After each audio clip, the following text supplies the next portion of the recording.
Arrepentimiento es la cura para el problema más peligroso del ser humano. Tú sabes que cuando nosotros somos infectados o afectados por cualquier enfermedad que sabemos que nos lleva a la muerte, lo que hacemos es buscar la cura, buscamos medicina, queremos la salud, queremos estar bien, queremos vivir. Sin embargo, el problema más peligroso no se siente como dolor físico.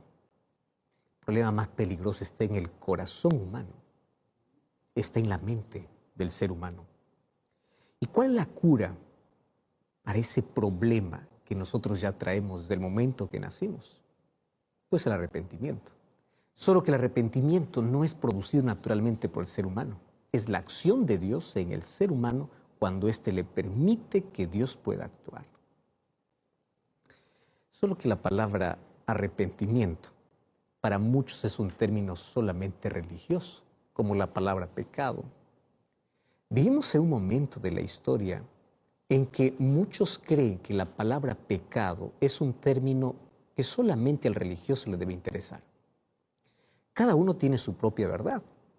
El relativismo ha llevado a pensar de que cada uno puede definir qué cosa es bueno y qué cosa es malo en la vida. Gracias a Dios, ¿quién define qué cosa es bueno y qué es malo? No es una autoridad política, no es una persona famosa, no es un influencer y no eres tú. Quien define es Dios. Y aquello que tú haces es pecado si es que Dios dice que lo es, aun cuando tú digas que no lo es. ¿Y sabes qué cosa es pecado? Aquello que te mata lentamente porque te separa de Dios. Y hoy queremos hablar cuál es la solución para ese problema. Y aunque tú digas que eso no tiene nada que ver contigo, tiene mucho que ver. Pero no nos vamos a enfocar en el problema, vamos a la solución. Y la solución siempre será Cristo. Mas ¿de qué manera Dios trabaja en nuestro corazón para poder llevarnos del abismo a la gloria, de el pecado al arrepentimiento? ¿De qué manera Dios realiza ese trabajo? Eso hablaremos ahora. Lápiz y papel, pero sobre todo Biblia en mano, porque estás en libertad sin límites y ese será nuestro tema de hoy. Vamos a una brevísima pausa, ya regresamos.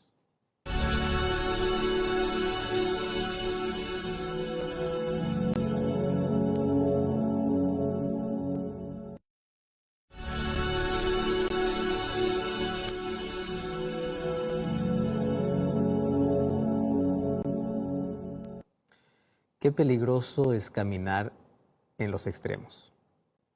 Hay un extremo donde dice así: nada es pecado. Tú defines qué es bueno y qué es malo. Esa palabra se esconde detrás de otra palabra que se malinterpreta como libertad. Y algunos usan su libertad y se atreven incluso en su libertad a definir qué es bueno y qué es malo. Sin embargo, la Biblia ya muestra el camino bueno y el camino malo, las acciones buenas y las acciones malas. Pero por un lado está aquel extremo, de aquellas personas que dicen no existe verdad absoluta, cada uno tiene su propia verdad, yo defino qué es pecado, yo defino qué es bueno y qué es malo. Ese es un extremo, ¿correcto? Peligroso, y ese es un camino que Satanás ha trazado y mucha gente transita por esa senda pensando que en su libertad hacen lo que quieren. Ellos son los que definen qué es bueno y qué es malo y finalmente su camino termina en destrucción y muerte. Por otro lado, existe el otro extremo. Personas que a todo llaman pecado. Pero lo curioso es que aquellos que a todo llaman pecado están juzgando no sus acciones, sino juzgan lo que los otros hacen. O mejor, proyectan su vida en los otros. Y entonces comienzan a decir, todo lo que tú haces es pecado, todo es malo. Qué peligrosos son los extremos. ¿Qué cosa es pecado según la Biblia? Pecado es vivir sin Dios, es apartarse de Dios. Pecado es romper su ley, romper los principios que Dios estableció para nuestro bienestar. La Biblia por lo menos tiene más de 10 definiciones de pecado, más el concepto más popular, digamos, dentro del mundo cristiano es que es pecado, como define la Biblia, es transgresión o romper los principios que Dios estableció en su ley. En sí, esa es la base para poder definir el pecado. Pero pecado es separarse de Dios. Ahora, fíjate una cosa. Hay otros dos extremos en cuanto a qué hacer cuando una persona cae en pecado. Bueno, al enfrentar nuestro pecado, nosotros tenemos que transitar por dos terrenos peligrosos. ¿Por qué peligrosos? Porque son extremos. Número uno, por un lado, están aquellas personas que lamentan, se angustian y sienten desesperanza porque piensan que su pecado no tiene solución.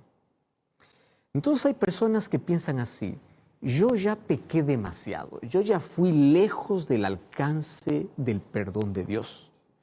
Yo ya no merezco nada. Satanás aprovecha ese momento para poder decirte: es verdad, lo que tú hiciste ya no merece perdón. Tú ya fuiste demasiado lejos, Dios ya dejó de amarte. Ahí está el por el primer camino por el cual la gente transita. Entonces Satanás viene y dice: tú ya te hundiste, húndete más. Ya no puedes levantarte. Y hay tanta gente que cree que no merece más el perdón de Dios, por eso se abandona abiertamente hacia el mal. Eso está por un lado. Pero por otro lado está la despreocupación de pensar que podemos pecar y finalmente Dios me perdona y me perdona. Entonces el pecado es como un juego. ¿Entiendes? Por un lado, se maximiza el pecado a tal punto de decir que ya no merece más el perdón de Dios. Por otro lado, se minimiza diciendo: es un pecado chiquito. Y hemos aprendido incluso a colocar tamaño al pecado. Ese es un pecado grande. Este es un pecado pequeño. Mi pecado es chiquito, el tuyo es grande. Entonces, mientras unos maximizan, otros minimizan. Y piensan que pecado es un asunto con el cual yo puedo jugar.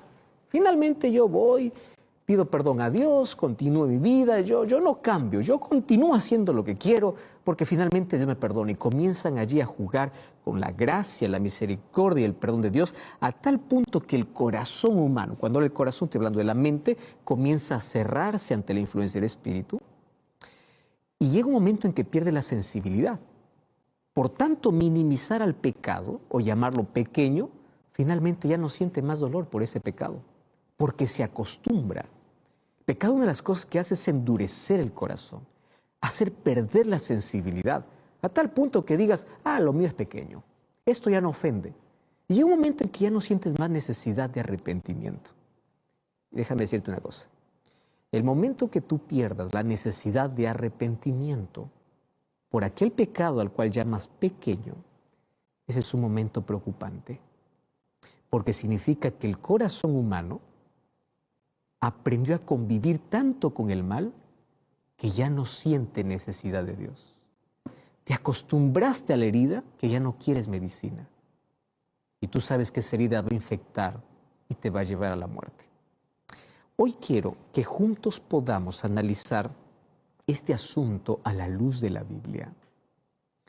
Entonces, yo te voy a pedir que tengas tu Biblia y tengas un cuaderno o un lápiz o un lapicero o no sé cómo se llame, biromi en tu país.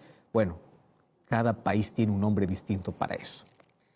Toma entonces un lápiz, vamos a escribir aquí 4 cosas que podemos aprender de una de las experiencias más dolorosas de un siervo de Dios. Probablemente tú estés muy familiarizado con el pecado de David. David un día se involucró con Betsabé, aún ella siendo esposa de otro hombre, Urías el Eteo, y finalmente sabemos que cayó en adulterio. Pero David no solamente adulteró, David se hundió tanto que él incluso cometió un asesinato para querer tapar su culpa, porque esa es la primera reacción humana. El ser humano quiere solucionar el problema del pecado con sus propias fuerzas. Eso es lo que hizo Adán y Eva en el Edén. En lugar de reconocer su problema y correr a Dios, ellos quisieron cubrir su desnudez con miserables hojas de higuera. Los seres humanos somos así. Y cuando vamos al libro de Segunda de Samuel, allí en el capítulo 11 vamos a encontrar el pecado. Pero si avanzamos un poco más, vamos a encontrar en qué momento hay un arrepentimiento. Solo que ahí hay un proceso y lecciones importantísimas que nosotros vamos a aprender hoy. ¿Correcto? Entonces, abre tu Biblia, 2 Samuel capítulo 11 está la historia, pero hoy nos vamos a detener un poquito en el capítulo 12. Y desde el versículo 1 al 15 vamos a extraer 4 lecciones que necesitamos aprender sobre este asunto. Número 1, mira, el pecado de David me enseña que todo ser humano puede ser ciego ante su propia falta. Voy a repetir este concepto porque es muy común. Todo ser humano puede ser ciego ante su propia falta y ver la falta de los demás. David podía ver su pecado, no podía ver su pecado. ¿Por qué razón? Te voy a contar. A partir del versículo 5 o desde el versículo 2 en adelante, dice que el profeta Natán va para tener una conversa con David. Claro, el profeta es enviado por Dios. Dios quiere restaurar a David y envía al profeta. Solo que me encanta la manera como Natán comienza a conversar con David sobre un asunto tan serio de una manera tan delicada. Y él comienza contando una historia. Entonces le dice, habían 2 hombres en una ciudad, uno era rico, el otro era pobre. El rico tenía muchas ovejas y vacas, el pobre apenas tenía una sola corderita que había comprado y criado, había crecido con él y con sus hijos juntamente, comiendo de su bocado, bebiendo de su vaso, durmiendo en su seno, la tenía como una hija. Vino uno de camino al hombre rico y éste no quiso tomar de sus ovejas y de vacas para guisar para el caminante que había venido a él, sino que tomó la oveja de aquel pobre y la preparó para aquel que había venido a él. Entonces, fíjate lo que dice el versículo 5. Se encendió el furor de David en gran manera contra ese hombre. ¿Contra quién? Contra el hombre de la historia que estaba contando Natán. Fíjate, otra vez voy a repetir esta expresión. Dice que se encendió en ira, se molestó tanto, en gran manera, y dijo así, vive Jehová, que quien hizo tal cosa es digno de muerte. ¿Estás entendiendo esto? Ahora, él no podía tolerar que alguien haya hecho semejante cosa. ¿Y sabes qué? David no veía su error, veía el problema del otro. Eso hace el pecado. Por eso es que es preocupante cuando una persona solamente vive señalando el problema de los demás, enfureciéndose contra lo que otro hace, porque puede ser que él se proyecte en la otra persona. Hay un pecado dentro que él quiere ocultar. Entonces se enfurece cuando ve que otro lo practica, pero él lo tiene en silencio. ¿Y qué cosa sucedió? David allí tuvo que abrir sus ojos, pero no por cuenta propia. El mismo profeta Natán, ¿qué cosa le dice? Versículo 7. Entonces dijo Natán a David, tú eres aquel hombre. ¿Estás entendiendo?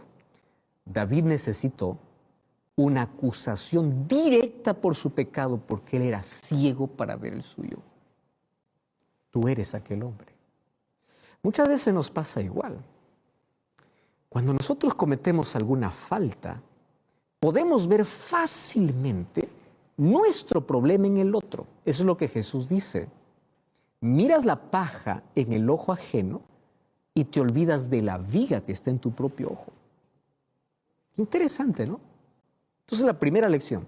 Cuando una persona siempre está acusando, está enfureciéndose con lo que el otro hace, está detrás, allí, puede ser que él no soporte más la culpa que lleva. Y él quiere que el otro también pueda experimentar un poco del dolor interno que él tiene. Eso es lo que hizo David. Porque lo que hace el pecado, en primer lugar, es enceguecernos para ver nuestras faltas o para minimizar las nuestras y maximizar las de los otros. Ese hombre merece morir, dijo David. Ahora imagínate la reacción de David cuando Natán le dice, tú eres aquel hombre. Sus ojos se abrieron, las escamas cayeron, vio su realidad y él mismo se había dado sentencia de muerte. ¿Sabes que hay varias razones por las que puede suceder esto? Podemos dejar que a veces podamos ser confundidos entre la línea del bien y del mal. En nuestra mente existe una confusión tremenda cuando comienza la culpa a dominarnos después de haber pecado. Mira, muchas personas suavizan su punto de vista sobre el pecado cuando han caído en él. Minimizan el suyo, pero maximizan el otro. Entonces eso tiene que ver con una confusión mental o con lo que el pecado hace para poder enceguecer al ser humano. Ahora, también podemos coquetear habitualmente con el mal. Así nosotros disminuimos, obviamente, nuestro sentido de reconocer lo que realmente está mal. ¿Por qué? Porque puede ser que tú estás jugando con el mal y cuando el otro practica el mal dices, es algo pequeño porque tú también lo estás practicando. Entonces aquí hay dos extremos. O te enfureces porque el otro practique el mal, porque es tu propio pecado, o minimizas el mal del otro porque es un mal que tú también estás practicando. ¿Cuántas veces, por ejemplo, se aceptan las prácticas de inmodestia en cuanto a forma de actuar, de vestir, de hacer? Lo minimizas porque ese es también tu problema. Mira hasta dónde nos puede llevar el pecado, o a maximizarlo en el otro o a minimizarlo. Entonces, a veces nosotros queremos acomodarnos a los estándares de este mundo, a lo que los otros piensan, a lo que la tendencia va. Tú ya te diste cuenta cómo los conceptos van cambiando a través del tiempo. Y esas tendencias cómo afectan, ¿verdad?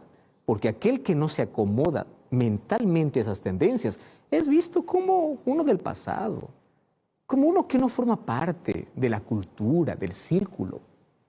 Qué peligroso es acostumbrar nuestra mente a la influencia o los estándares de este mundo que finalmente se convierten en normas, anulando ¿qué cosa? Principios establecidos por la palabra de Dios. Ahora, o podemos negarnos a aplicar también los principios de las Escrituras a la moral de nuestra conducta personal. Hay ciertos hábitos, obviamente, que no son compatibles con la vida cristiana, pero el ser humano lo minimiza tanto. ¿Te das cuenta? Entonces, vamos a resumir esta primera parte. El pecado nos enceguece, ya sea para enfurecernos cuando otro practique el mal y nosotros escondemos el nuestro, o ya sea para minimizar el mal en el otro porque nosotros también lo practicamos. Entonces el pecado enceguece. Nosotros podemos enceguecernos en el pecado o con el pecado tal como lo hizo David. Ahora, por eso es que nosotros necesitamos estar agradecidos por aquellas personas que Dios usa, por aquellos amigos como Natán. Amigos como Natán son aquellos que nos cuidan lo suficiente como para llamar nuestra atención sobre nuestras faltas que no nos damos cuenta. Qué bendición es tener ese tipo de amigos que están allí siendo enviados por Dios para abrir nuestros ojos y decirnos, ¿por qué te enfureces o por qué minimizas? Mucho cuidado con eso. O estás jugando con el pecado o tú eres aquel hombre. Y a mí me encanta porque Natán tenía un tacto tan especial para poder llegar siendo enviado por Dios, siendo el mensajero de Dios. Él pudo haber llegado de una manera arrogante, como alguien superior, como alguien santo delante de un pecador a decir, hey, miserable, tú has pecado y esto, y criticarlo. No, llegó de una manera tan especial. No solamente es ayudar a alguien que cayó en pecado, es la forma como tú lo haces. Pero también necesitamos ser como David. ¿Abierto a qué? Ante cualquier cosa que alguien te diga, tú hiciste eso, tú te equivocaste, tú pecaste, David no negó. No lo negó. Cuando sus ojos se abrieron, él no fue tan ciego como para no poder ver todas sus fallas que había cometido. ¿Tú recuerdas cuando Saúl fue señalado por Samuel? Saúl no reconoció su pecado. Él justificó su pecado. En cambio, David sí reconoció su pecado.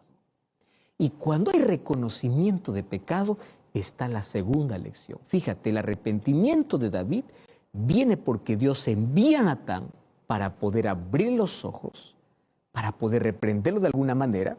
Sin embargo, lo que tenemos que aprender, y esta es la segunda lección, es cómo nosotros tenemos que ayudar a alguien que cae en pecado. ¿Correcto? Muy bien. Hay muchas personas que se creen que Dios los envía a denunciar el pecado de los demás y lo hacen de la peor manera como Satanás lo hace. ¿Cómo Satanás actúa? Satanás expone el pecado de alguien para que todos puedan reírse, burlarse o para que todos puedan escandalizarse.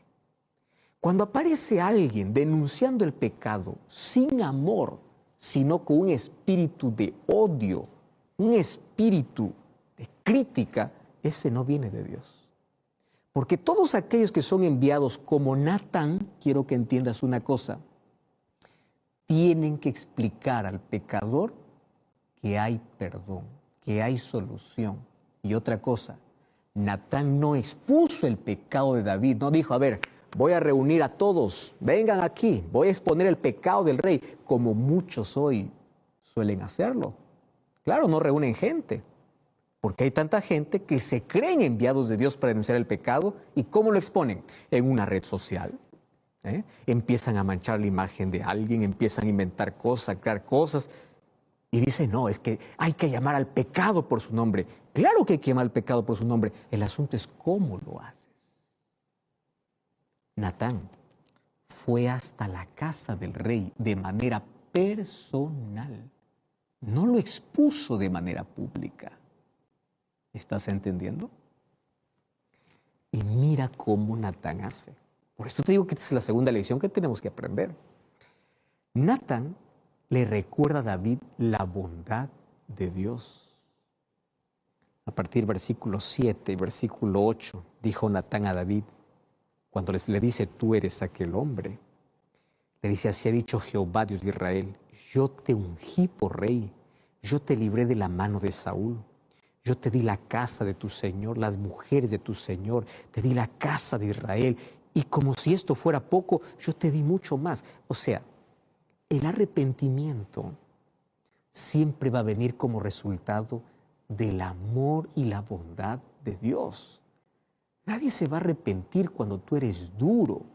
Nadie se va a arrepentir cuando tú solo le condenas y le dices que ya no merece más y que se equivocó y que está hundido. No, el arrepentimiento va a venir cuando le recuerdas cuán bueno sigue siendo Dios. Entonces, esta invitación que hace Natán es un llamado basado en el amor y la misericordia de Dios. Y esto se encuentra, obviamente, en la predicación del Evangelio. Eso es lo que Pablo hizo, así predicaba. En Romanos 2:4 vemos un ejemplo. Natán reveló el pecado de David, es verdad. Natán fue muy claro al decirle a David que estuvo mal. Cuando tú lees el versículo 9, allí dice, ¿por qué tú tuviste en poco la palabra de Jehová? Él le dice con claridad. Así como el Evangelio, tiene que predicarse con claridad y decir que todos somos pecadores. No importa la generosidad y la bondad que creas que tienes, tú eres pecador, yo soy pecador. Romanos 3:23 dice que todos somos pecadores. Y como todos somos pecadores, todos Necesitamos del perdón de Dios y de la gracia de Dios. Entonces yo no me voy a presentar delante de alguien como alguien superior, como alguien que no peca. Yo soy pecador igual que el otro. Yo necesito de la gracia y el perdón de Dios igual que el otro. Necesito del arrepentimiento igual que el otro. Pero eso no significa que yo voy a minimizar el pecado o voy a decir, no, eso no es pecado. No, es pecado. Tú necesitas arrepentirte y yo también necesito arrepentirme porque yo también cometo pecados. No voy a minimizar el pecado, pero tampoco voy a maximizar el pecado porque yo soy igual de pecador que los demás. ¿Entiendes? Ahora, las personas no se arrepentirán a menos que se den cuenta que están en pecado. Para eso es necesario que nosotros podamos ayudarlos de manera correcta. ¿Cuál es la manera correcta de ayudar a ver el pecado? Con una actitud correcta, mostrando el amor y la bondad de Dios para aquel que cayó. Entonces, aquí nosotros encontramos las advertencias incluso de las consecuencias del pecado de David. Entonces, ¿qué cosa es lo que hizo Natán? Natán explicó lo que sucedería con él por causa del pecado. Tú puedes ver al partir del versículo 10 hasta el versículo 12. Ahora, yo quiero aquí dejarte en claro lo siguiente. El Evangelio, aunque contiene las buenas nuevas, no es diferente. Porque así como mostramos el amor y la bondad de Dios para que el ser humano se arrepienta, también el Evangelio señala que jugar con el pecado o andar en el pecado trae consecuencias terribles. Y aquí viene la tercera lección importante. ¿Cuál debe ser nuestra actitud? Nuestra actitud debe ser como la actitud de David, una actitud de arrepentimiento. Y fíjate, el arrepentimiento de David me proporciona para mí un ejemplo de cómo yo tengo que actuar. Número 1, cuando él escuchó de que ese hombre era él, mira lo que dice el versículo 13. Entonces dijo David a Natán, yo he pecado contra Jehová. ¿Sabe lo que está diciendo David? David no está diciendo, no está justificando, es que fue ella, es que, no sé, fue la situación, fue la circunstancia. Él no trató de culpar a Betsabé por el pecado. Él no culpó las circunstancias. Él no trató de justificar. Él no trató de culpar al otro, porque Joab tuvo también participación en la muerte de Urías. No. Él aceptó la responsabilidad de su pecado. ¿Y qué cosa dice? Yo pequé. Cuando el ser humano reconoce su condición, es el primer paso para que después del reconocimiento haya confesión y arrepentimiento. O sea, David miró la naturaleza de su culpa. Y él dijo así, yo he pecado contra Jehová. Ahora fíjate, es verdad que David pecó contra Betsabé. Es verdad que David pecó contra Urías. Pero sabes que la verdadera comprensión de pecado va más allá de una violación de las relaciones humanas. Es una afrenta directa contra Dios. Porque él dice, yo pequé contra Jehová. Y cuando tú reconoces y no justificas más el pecado, reconoces que has pecado, viene allí la confesión. David comienza a confesar su pecado. Y sabes que esa confesión está escrita en un capítulo de la Biblia. Salmos capítulo 51. Ese es un capítulo por excelencia para poder hablar de arrepentimiento y purificación o perdón. Y él comienza diciendo así, ten piedad de mí, oh Dios, conforme a tu misericordia y conforme a la multitud de tus piedades, borra mis rebeliones. La palabra lávame, límpiame, purifícame se repite más de 5 veces en el texto. Me llama la atención. Él dice así, yo reconozco mis rebeliones, contra ti he pecado, hice lo malo delante de tus ojos. Wow. Aquí con una hipérbole poética David confiesa su pecado a Dios. Él reconoce su pecado. Hay arrepentimiento en su corazón. Reconoce su falta. ¿Sabes que a menudo no hacemos que nuestros pecados sean personales. ¿Qué te quiero decir con eso? Los seres humanos hemos aprendido tanto a justificar nuestras faltas.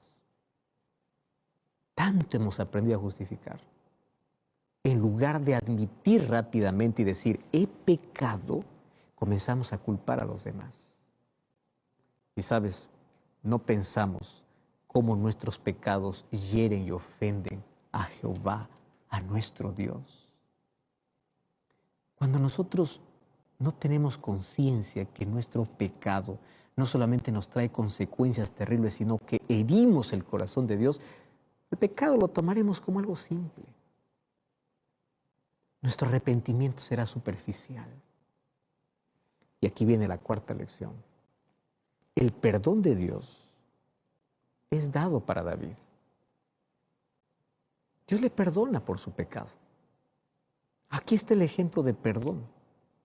El perdón fue inmediato. Cuando vamos a 2 Samuel capítulo 12, versículo 13, inmediatamente allí le dice, Dios ha remitido tu pecado. En versículo 13, entonces dijo David a Natán, yo pequé contra Jehová. Pero Natán dijo a David, también Dios ha remitido tu pecado, por eso no morirás. Fíjate una cosa. Cuando se cumplieron las condiciones adecuadas, o sea, David reconoció su pecado, confesó su pecado, él fue perdonado por su pecado. ¿Por qué? Porque la confesión o el reconocimiento y la confesión es parte de la condición para recibir el perdón.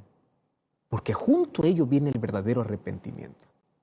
Y el perdón de Dios fue completo. Natán le dijo, el Señor te ha perdonado, el Señor ha remitido, o sea, ha quitado tu pecado. Esa frase, ha remitido tu pecado, es similar a otros términos que sugieren un perdón completo. El Señor ha borrado, no más recuerda tu pecado, porque el perdón de Dios es así. El perdón de Dios es inmediato y completo, pero hay condiciones. ¿Cuál es? Reconocimiento, confesión. Cuando tú vas al libro de Hechos, capítulo 2, versículo 38, encontramos de qué manera podemos encontrar el perdón de Dios de manera completa. Hechos 2:38 dice, Pedro les dice, arrepentíos y bautícese cada uno de vosotros en el nombre de Jesucristo para perdón de sus pecados. Entonces, si tú estás viviendo lejos de Dios, ¿cuál es la muestra de tu arrepentimiento? Tu entrega a Dios. Señor, perdóname.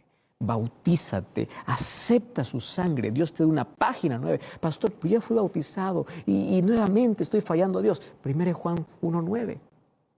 Allí dice, hijitos míos, las cosas escribo para que no pequéis. 1 Juan 2:9. Si alguno hubiese pecado, abogado tenemos para con el Padre. Tienes un intercesor y es Jesucristo. Pero algo más necesitamos aprender de la lección de esta historia, de la derrota y de la caída de David. Es que las consecuencias del pecado aún pueden alcanzar nuestra vida a pesar del perdón de Dios. Lo que aprendió David de Natán es que a pesar de su arrepentimiento y del perdón de Dios, aunque David fue perdonado por su pecado, habían consecuencias de su pecado. Y Natán lo enumeró, según de Samuel capítulo 12, versículo 10 al 12, versículo 14. Enumera consecuencias. ¿Cuáles fueron las consecuencias que tuvo el pecado? Por ejemplo, el bebé, ese bebé que tuvo con Betsabé murió. Otra consecuencia, la hija de David, Tamar, fue violada por su medio hermano. Un hijo, Amón, fue asesinado por su otro, llamado Absalón, por su otro hijo. Su hijo Absalón finalmente hizo una conspiración para ir en contra de la casa de su padre y finalmente se acostó con las concubinas de su padre. Ahora, quiero que entiendas lo que hoy puede suceder. Dios te perdona completamente. Tú no tienes por qué cargar culpa, pero a veces hay consecuencias que tenemos que asumir. Por ejemplo, un alcohólico puede dejar de beber y puede ser perdonado, sí. Dios le perdona completamente. Pero a veces va a sufrir las consecuencias del alcoholismo. Aunque tu pecado ha sido perdonado, Es posible que a veces tengas que cosechar aquello que sembraste. Y a veces esa siembra o esa cosecha dura para el resto de la vida. Y hay tantas cosas que nos afectan negativamente. Por ejemplo, una persona que tuvo relaciones sexuales. Entonces tú vas, confiesas tu pecado, renuevas tu compromiso con Dios, pero tú no puedes evitar un embarazo inesperado. Un divorcio, por ejemplo. Puede ser que finalmente tú no puedas casarte nuevamente. Un momento de pasión, un momento de placer puede traerte una enfermedad incurable. O experimentar drogas puede traer daño cerebral irreversible, puede. Ahora, otra vez, el perdón de Dios es maravilloso. El perdón de Dios es que Él te quita la culpa. Pero a veces hay consecuencias que tenemos que asumir. Por eso es que Dios quiere librarnos de la amargura del pecado. Él dice, hijito, yo te he colocado principios. Esos principios están en mi ley. Si tú revisas la ley de Dios, son principios para proteger tu vida, tu salud mental, tu salud física, tu familia. Son principios para que tú tengas paz. A menudo los seres humanos queremos romper la ley de Dios, hacer lo que queremos en nombre de la libertad. Yo soy libre. Hay personas que dicen, yo soy libre, hago lo que quiero. Y la gracia de Dios cubre todo mi pecado y yo sigo pecando. No, la gracia de Dios no funciona así. La gracia de Dios es un regalo de Dios con el cual tú no tienes que jugar. La gracia que salva a la iglesia es la gracia que transforma. Es la gracia que te coloca en armonía con la voluntad de Dios y con la ley de Dios.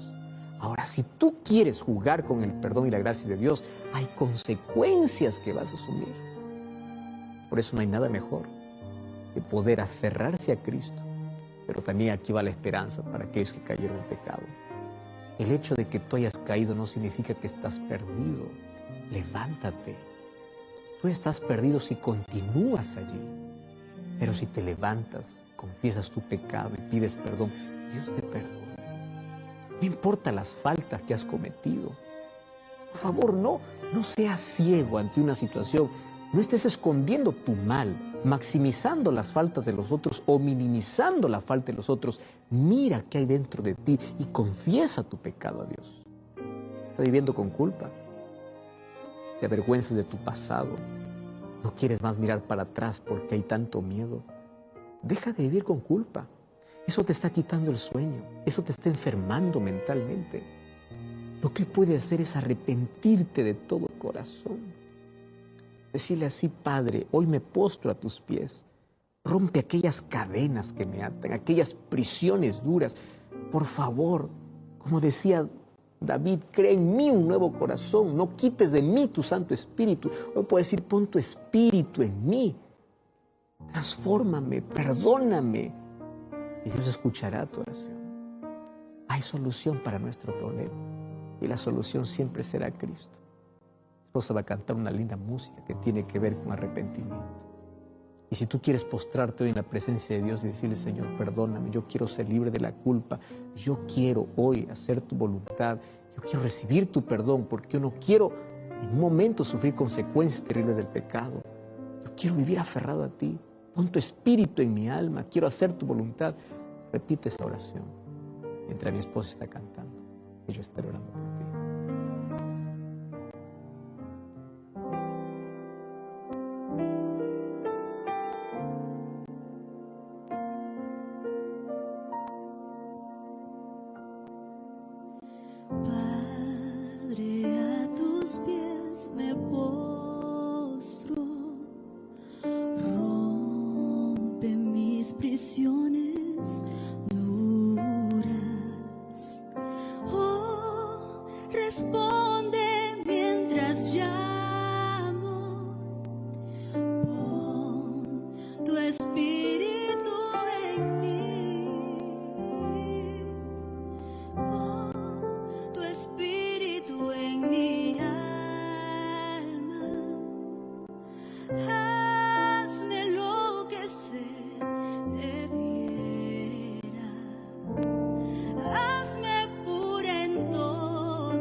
intercede mientras oro yo humilde. Lo que necesito dame, pon tu espíritu en mí, pon tu espíritu en mi alma, hazme lo que se debiera, hazme pura en todo, libre del pecado, pon tu espíritu en mí.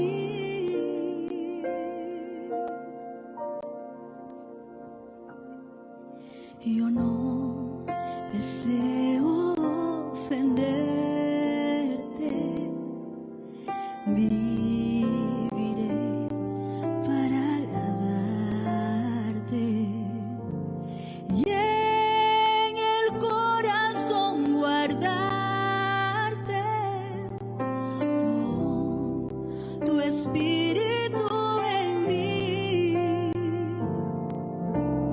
pon tu espíritu en mi alma, hazme lo que se debiera, hazme pura en todo, libre del pecado, pon tu espíritu en mí.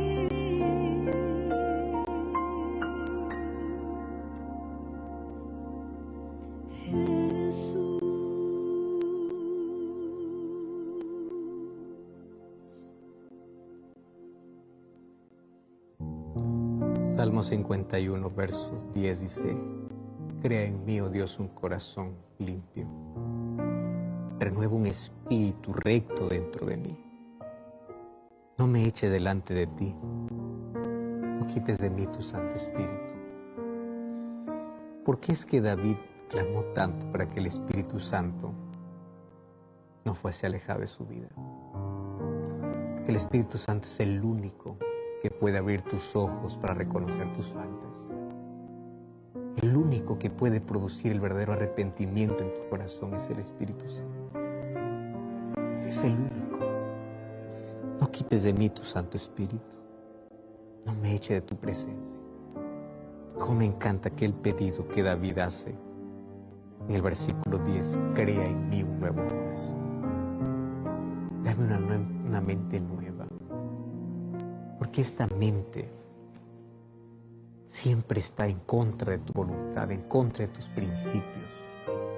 Quebrado tu ley, quebrado tus mandamientos. Por favor, perdona. Dame un corazón nuevo.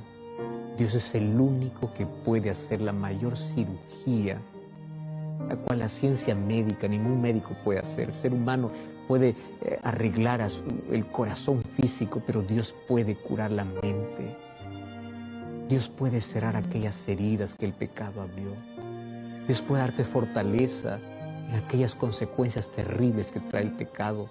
Pero Dios quiere quitar tu culpa, para que no vivas más siendo aplastado por aquel pasado que te atormenta.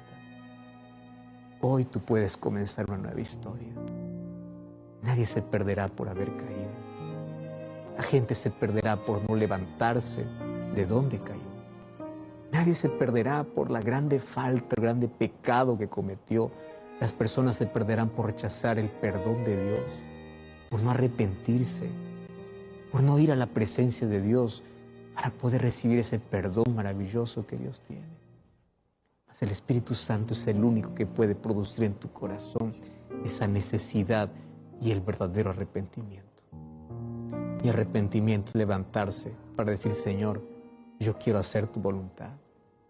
Yo quiero caminar bajo los principios que tú has establecido en tu ley para mi vida. Yo quiero ser diferente.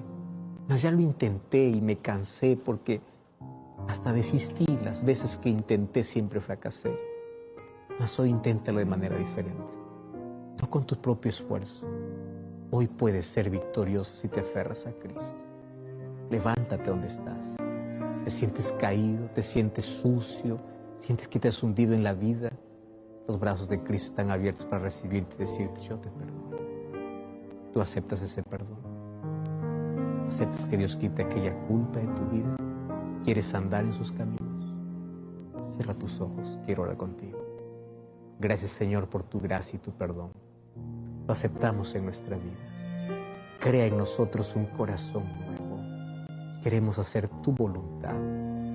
Entregamos nuestra vida así como está, porque hoy queremos recibir tu perdón, tu misericordia. Levanta al que está caído. Quita la culpa a aquel que está enfermándose por ello. Y a partir de ahora, permítenos andar bajo los principios que estableciste para nuestro bienestar que están en tu ley. Pon un nuevo espíritu, un nuevo corazón. Pon tu espíritu en nuestra vida. En el nombre de Jesús. Amén. Gracias por acompañarme en este programa. Como siempre, te invito a buscar una iglesia adventista del séptimo día.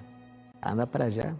Serás no solamente bien recibido, sino que juntos continuaremos aprendiendo aquello que Dios tiene para nuestra vida. Y recuerda que la verdad te da libertad y te prepara para la eternidad. Hasta la próxima.